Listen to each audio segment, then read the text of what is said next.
Good afternoon and welcome to another episode of Inspire India. And this is a show where we try to honor those COVID heroes who are among us, ordinary citizens who are trying to do their bit in this time of crisis.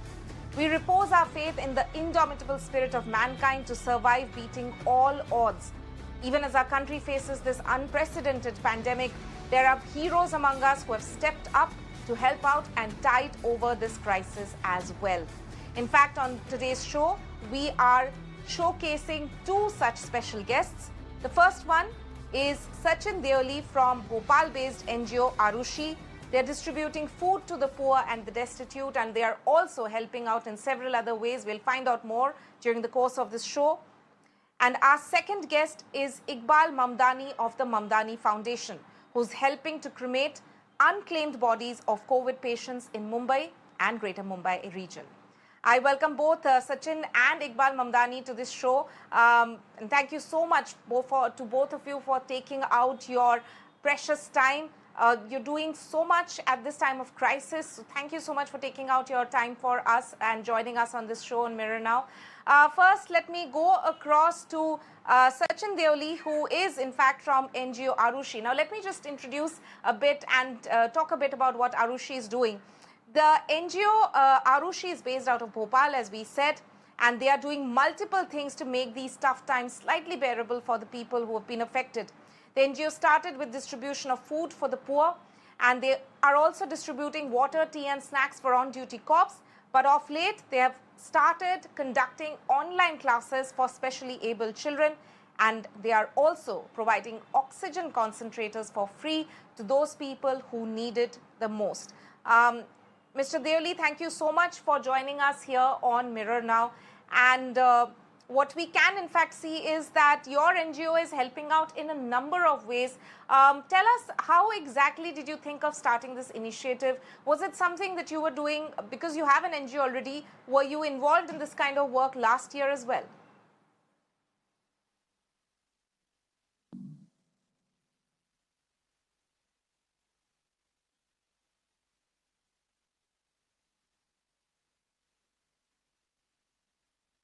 We'll be going across to Mr. Deoli in a bit, but as we said that the NGO Arushi in Bhopal has in fact been helping out people in multiple ways, from giving out oxygen concentrators for free, from conducting online classes for specially abled, and also by distributing food to the underprivileged and the destitute.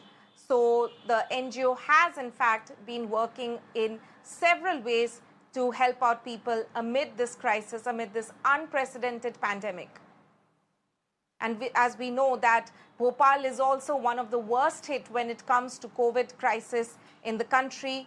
Let me go back to Mr. Sachin Deoli. Mr. Deoli, sorry, there was a bit of a technical issue there, but let me pose the question that I asked you once again. Is there something that you found more challenging this year? I'm sure you did a lot of philanthropic work last year as well, but was this year's COVID wave a bit more challenging when it comes to helping out people amid this crisis?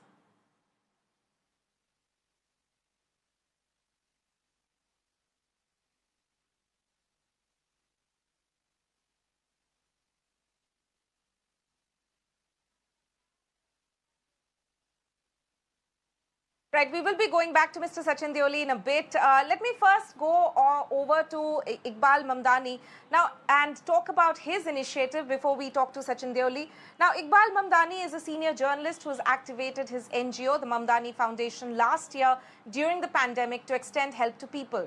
He realized that due to the fear, many people were not even claiming the bodies of their relatives who were dying because of COVID. The Mamdani Foundation decided to conduct last rites of such bodies in the entire Mumbai metropolitan region. So it's not just Mumbai, but in Greater Mumbai area as well, where they have been working. And so far, they have cremated 1,300 bodies, and they have also provide ambulance services. Let me go across to Mr. Iqbal Mamdani, who's joining us this afternoon. Mr. Mamdani, thank you so much for speaking to us here on Mirror Now. Please tell us, I'm sure the kind of crisis that we have seen in terms of overburdened crematoriums this year was not a challenge that we saw last year. Very, very tragic, unfortunate scenes. that as a country we have witnessed this time around. What exactly triggered in you to start this initiative, to actually think of, giving some sort of a dignity to, the unclaimed bodies, unclaimed COVID patient bodies?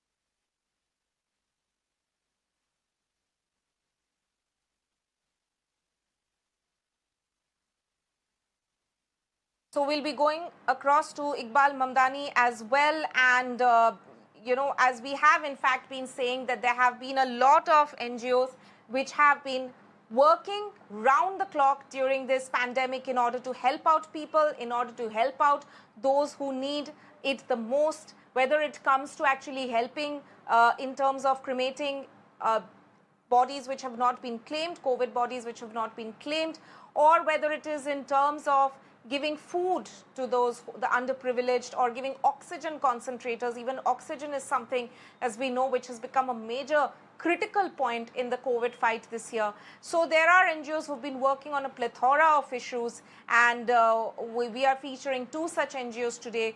And these are NGOs, and these are run by people who have in fact gone out of their way, who have stepped up.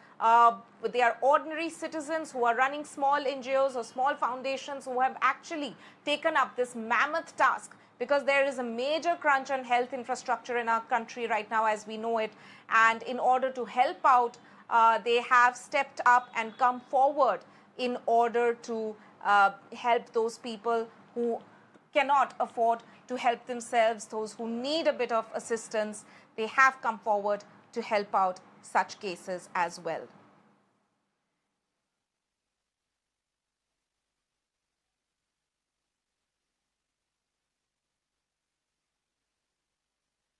So if we talk about the first case, the NGO Arushi, let me tell our viewers once again how it works. So basically there are free oxygen concentrators which are provided to patients by the NGO Arushi. They are based out of Bhopal. And as we know, Bhopal is in fact one of the worst hit when it comes to corona cases in Madhya Pradesh.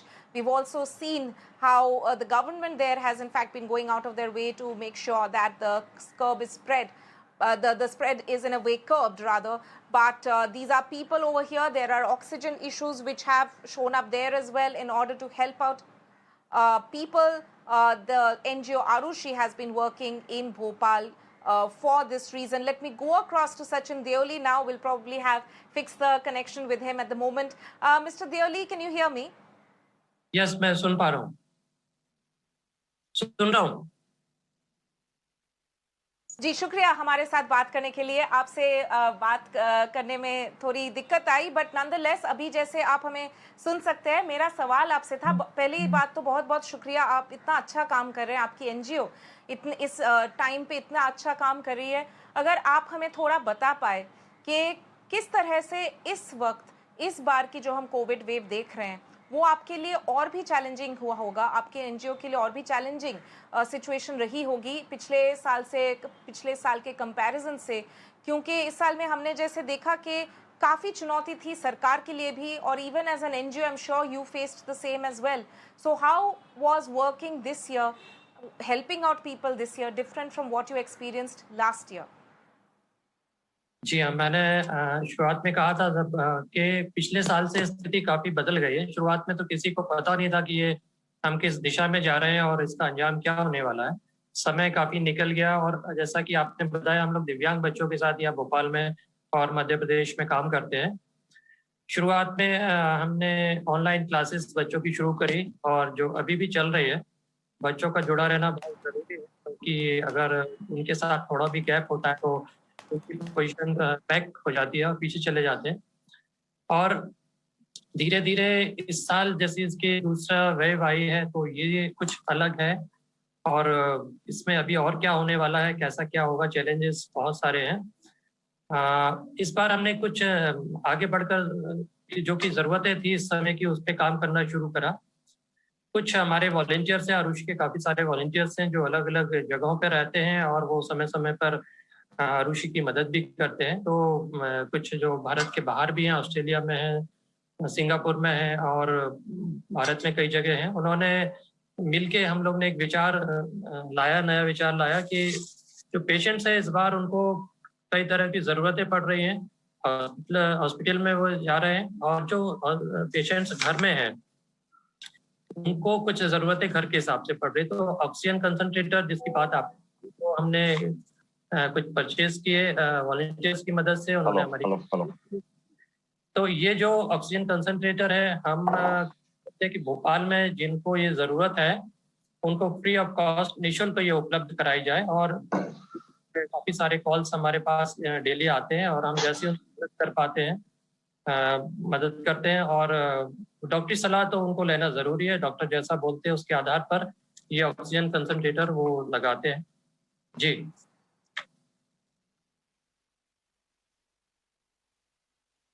जी, और मुझे आपसे ये पूछना था कि जो oxygen concentrators आप लोग फ्री दे रहे हैं, वो आप लोगों को मतलब उससे कोई मदद मिल रही है या सरकार से कोई मदद मिल रही है इस बारे में? क्योंकि जैसे हम देख सकते हैं कि ऑक्सीजन इस बार एक क्रिटिकल इशू है। पिछले साल के कंपैरिजन में ऐसे इश्यूज हमने देखे नहीं हैं। हॉस्पिटल्स आपके पास क्या ज़्यादातर जैसे अगर आप लोग फ्री ऑक्सीजन कॉन्सेंट्रेटर्स देते हैं, ऐसे कई लोग अभी भी आ रहे हैं आपके पास जो बोल रहे हैं कि हॉस्पिटल्स में नहीं मिल रहा है या घर में दिक्कत आ रही है, बाहर ऑक्सीजन कॉन्सेंट्रेटर्स मिलने में मुश्किल हो रही है? किस तरह के पेशेंट्स, जब पेशेंट्स के फैमिलीज आपके पास आते हैं, किस तरह के स्टोरीज वो बयान कर रहे हैं? देखिए, जिनको ज़्यादा ज़रूरत है और क्रिटिकल कंडीशन है तो वो तो हॉस्पिटल में जा रहे हैं, उनका इलाज हॉस्पिटल में हो रहा है। कई सारे पेशेंट्स ऐसे हैं जो इलाज के बाद अपने घर आए हैं, या कि उनको ऐसा लगता है कि उनको शुरुआती लक्षण है, या हॉस्पिटल जाने से पहले जो एक दौर आता है कि अगर हम जो वो अपने घर में कुछ इलाज कर सकते हैं। ऑक्सीजन की व्यवस्था सरकार अपने तौर पे कर रही है, बहुत सारे स्वयंसेवी लोग अपने अपने तरीके से कर रहे हैं। तो आरुषि को भी कुछ हमारे वॉलंटियर्स ने मदद करी है, फंड रेजिंग करी है उन्होंने, तो हमने ये ऑक्सीजन कंसंट्रेटर लेकर के उन पेशेंट्स को लगाना शुरू किया जिनको ये जो इस मशीन के साथ अपना कुछ समय निकाल सकते हैं, और उस दौरान अगर उनको लगता है कि उनकी कंडीशन ऐसी है तो वो अस्पताल में जाते हैं। कभी-कभी क्या होता है कि कई अस्पतालों में या हॉस्पिटल में बेड्स खाली नहीं है, मगर उस दौरान पेशेंट्स अपने घर में रह के अपना इलाज इन कंसंट्रेटर्स के माध्यम से कर सकता है। तो उस दौरान के लिए थोड़े समय के लिए और आकस्मिक चिकित्सा के लिए ये कंसंट्रेटर हम उपलब्ध कराते हैं। जी जी सचिन जी हमारे साथ बने रही हैं। Let me also go across to our other guest mister Iqbal Mamdani. Mr. Mamdani, as thank you so much for joining us on this show. And as what the kind of work that your foundation is doing, again, this is a challenge that we have not seen last year. Very, very tragic scenes that have come in from across the country where crematoriums are overburdened, they are overflowing. And your foundation specifically works in terms of giving dignity to the dead and especially those COVID bodies which are lying unclaimed. What inspired you to actually start this initiative? तनीमा जी, देखिए, सबसे पहले मैं बताना चाहूंगा कि पिछले साल की जब बात हम करें तब हालात इतने बुरे थे कि हम समझ नहीं पा रहे थे। और सबसे बड़ी बात ये थी कि चूंकि मैं एक जर्नलिस्ट रहा हूं तो मुझे ये पता है कि हालात जब बेकाबू होते हैं तो चाहे वो सरकार हो या हम मीडिया हाउसेज हो, सबके लिए एक चैलेंज होता है। तब हमने सोचा कि क्यों ना एक हमारी टीम जो है लगातार इस काम को शुरू करे। उसका मामला ऐसे सामने आया था कि कोविड को लेकर के एक महानगर पालिका यानी कि एमसीजीएम ने एक जीआर निकाला था जिसमें बरियल की जगह पर क्रिमेशन करने का काम ऑर्डर किया गया था मुंबई के हर बॉडीज का। तो पहली जो मुस्लिम बॉडीज थी जिसको बरियल की जगह क्रिमेशन किया गया, जिसके बाद काफी एक हंगामा हुआ, सरकार ने उससे मध्यस्थता हासिल की और उस जीआर जो था उसे रिवर्ट करके बरियल परमिशन दी गई। लेकिन चैलेंज ये था कि बरियल के लिए आएगा कौन। तो जो हमारे सर्कल्स के लोग थे उन्होंने ये कहा कि ना हम क्यों ना आगे चढ़ करके ये काम करें। तो जब शुरुआत में हमने ये काम शुरू किया तब काफी चैलेंजेस हमारे लिए ये थे कि जब हम हॉस्पिटल्स में जाते थे तो जो प्राइवेट एम्बुलेंसेस थी वो बंद थी, दूसरा जो गवर्नमेंट एम्बुलेंसेस थी वो काफी कम थी। तो जब वो बॉडीज लेके जाते थे, चाहे वो शमशान हो या कहीं कब्रिस्तान हो, तो उसमें काफी वक्त लगता था। तो एक एक बॉडीज को निकालने के लिए 18 से 20 घंटे लगते थे, कभी 16 घंटे लगते थे। इस तरीके से फिर हमने जो कई एम्बुलेंसेस के लोगों से संपर्क किया और उनसे कहा कि आप हमें एम्बुलेंस दीजिए, हम आपको मंथली जो आपका रेंट रहेगा वो देंगे, लेकिन वो देने को तैयार नहीं थे। फिर हमारे दिमाग में एक आइडिया आया कि क्यों ना जिनके पास इस तरह की एम्बुलेंसेस हो, जो खराब हो चुकी हो, बंद हो और वो यूज नहीं कर रहे हैं, तो उस तरीके के एम्बुलेंसेस को हमने लिया। 3-4 दिन में पुलिस की कुछ मदद से कुछ अलग अलग मैकेनिक्स को बुला करके उसे बनाया और हमने काम शुरू किया। तो शुरुआत में तो हमने सिर्फ मुस्लिम बॉडीज का काम शुरू किया था। जब हम हॉस्पिटल्स जाने लगे तो हमको पता लगा कि इतनी बॉडीज वहां पर पेंडिंग्स पड़ी है, लेने वाला कोई क्लेमर नहीं है। तो हॉस्पिटल्स के लोगों से हमने पूछा कि जो हम बॉडीज निकालते हैं और इतनी बॉडी है तो कितनी मौतें हो रही है। तो उसने कहा सर मौतों का सवाल नहीं है, यहाँ सबसे बड़ा चैलेंज ये है कि मुस्लिम बॉडीज को कोई लेके जा रहा है लेकिन नॉन मुस्लिम बॉडीज को लेने वाला है नहीं यहाँ पर। तो उस दौरान हमने डॉक्टर से बात की कि अगर हम इनका अंतिम संस्कार कराते हैं तो हॉस्पिटल हमको क्या मदद करेगा। वो ये सुनकर के वो काफी खुश हो गए कि अगर जेन्युइनली आप कराओगे। हमने कहा बिल्कुल कराएंगे। तो हमने उस वक्त मुंबई के जो हमारी टीम थी, मुंबई के एक प्रमुख कब्रिस्तान के साथ मिलकर के हम ये एनजीओ हमारा काम कर रहा था। तब इस तरीके से हमने हिंदू बॉडीज को लेना शुरू किया। शुरुआत में इलेक्ट्रिकल या गैस पे ही जो है वो चैम्बर के अंदर अंतिम संस्कार किया जाता था। तब हमने एक एक करके इसको काम को शुरू किया और आज अभी तक ये मानिए कि 1300 से ज्यादा बॉडीज का हमने काम किया है। साथ में वो 800 से ज्यादा हिंदू बॉडीज है, 500 से ज्यादा मुस्लिम बॉडी।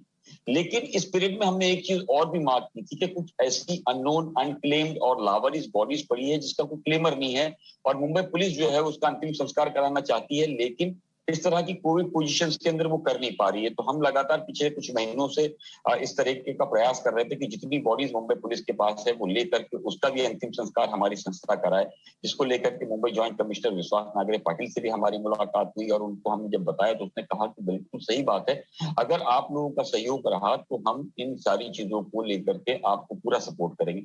जिसके बाद अब लगातार मुंबई पुलिस जो है सारे ही एसीपी को उसने ऑर्डर्स पास किया है। उन्होंने कहा है कि किसी भी तरीके से इस बॉडीज को जो अनक्लेम्ड है उसको फौरन जो है जिस मजहब का है उस धार्मिक स्थिति से जो बनता है उस अंतिम संस्कार किया जाए। तो अभी अगर हम सिर्फ मई मंथ की बात करें तो मोर देन 40 बॉडीज जो है वो हमने हिंदू और मुस्लिम जो है बरियल और क्रीमेट कराया है। मुंबई पुलिस अब ये मान रही है तकरीबन 200 से ज्यादा और बॉडीज है जिसको हम ये मान रहे हैं कि 10 से 15 दिनों के अंदर इसका क्रीमेशन या बरियल किया जाएगा।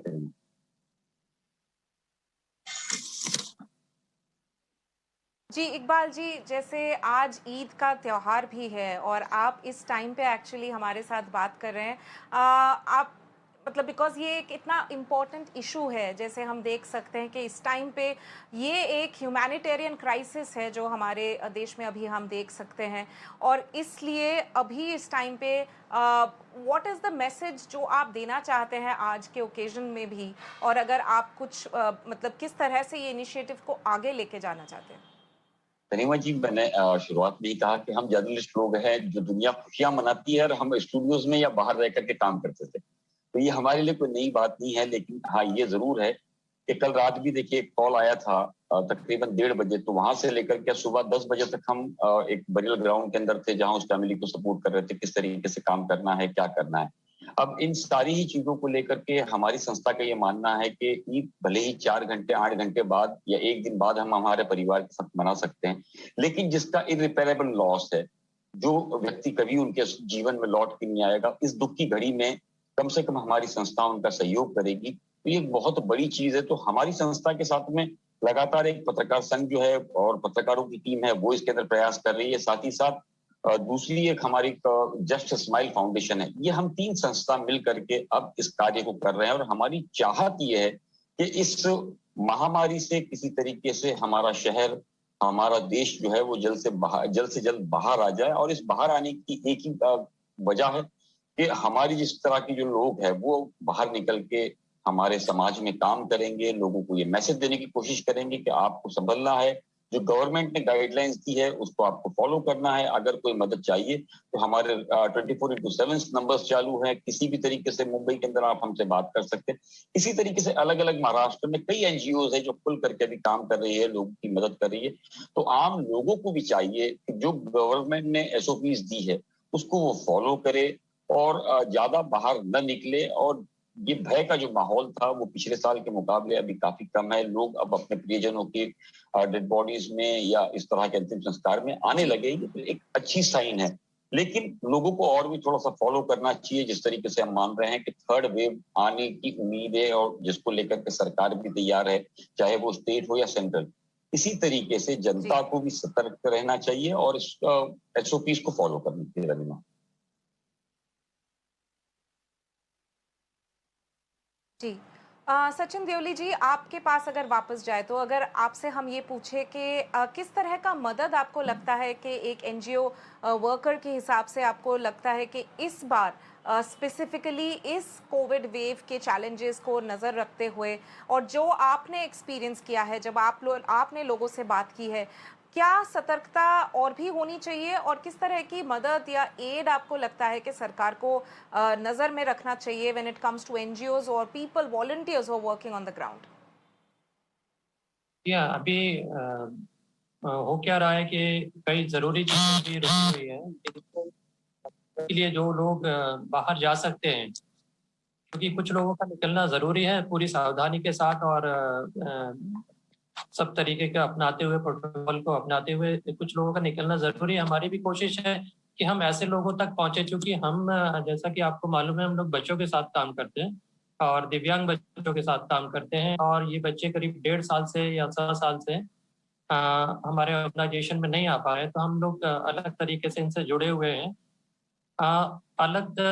जैसा पता है आपको, ऑनलाइन जुड़े हुए हैं मगर प्रत्यक्ष रूप से हम नहीं जुड़ पा रहे हैं, जबकि ज़रूरत है, काफ़ी ज़रूरत है। मगर अभी समय ऐसा है तो हमारी कोशिश है कि हम किसी तरह समय रहते या जब भी ऐसा मौका मिले, बीच-बीच में जब ऐसा समय आता है, उनसे हम मुलाकात करते हैं और कुछ ऐसी चीज़ें उनको बताते हैं ताकि जो भी उनके साथ काम किया जा रहा है वो पीछे ना जाए। ज़रूरतें उनके पास भी है, कई परिवार ऐसे हैं जो आर्थिक रूप से कमज़ोर हैं, इस दौरान इन सबके पास भी काम उनके पास नहीं रहा है। तो हमारी कोशिश है कि उन तक जैसे भी जो उनको ज़रूरत है उन तक वो मदद पहुँचाई जा सके। हम लोग कोशिश करते हैं कुछ राशन है उनके पास पहुँचाया जा सके, कुछ कपड़े हैं जो इस बीच हमको मिलते हैं या कहीं से कोई हमें मदद करता है या हमारे पास है तो हम उन तक पहुँचाते हैं। और जो और भी वॉलंटियर्स हैं या कि ऐसे फ्रंट लाइन वर्कर्स हैं जो लोग काम कर रहे हैं, उन तक भी हमारी कोशिश है कि हम अपने तरीके से उन तक पहुँच पाएँ। एक हमारा प्रयास अभी शुरू किया है कि व्यवस्था बनाने में जो पुलिस बल लगा हुआ है, उस सड़क पे काफ़ी समय अपना व्यतीत करता है, गर्मी का मौसम है, समय ऐसा कठिन है, तो उन तक हमारे पहुँचने की कोशिश है कि उन तक हम कुछ ज़रूरी चीज़ें पहुँचा पाएँ। तो ये छोटे-छोटे प्रयास हम लोग कर रहे हैं, जैसी-जैसी चीज़ें हम तक आती हैं, एक हमारी हेल्पलाइन चलती है, जिसके माध्यम से हम जो डिसेबल्ड लोग हैं, दिव्यांगजन हैं, उनको कोई अपने शहरों में कोई दिक्कत आती है, तो वो हमसे संपर्क करते हैं। हम या अगर फ़ोन पे मार्गदर्शन कर पाते हैं, तो उनका मार्गदर्शन हम फ़ोन पे करते हैं, अन्यथा जो भी उस शहर के लोग हैं, जो भी प्रशासन है, वो राइट। उनसे संपर्क करके उन तक हम कोशिश करते हैं कि कुछ उन तक सहायता पहुँच पाए। जी।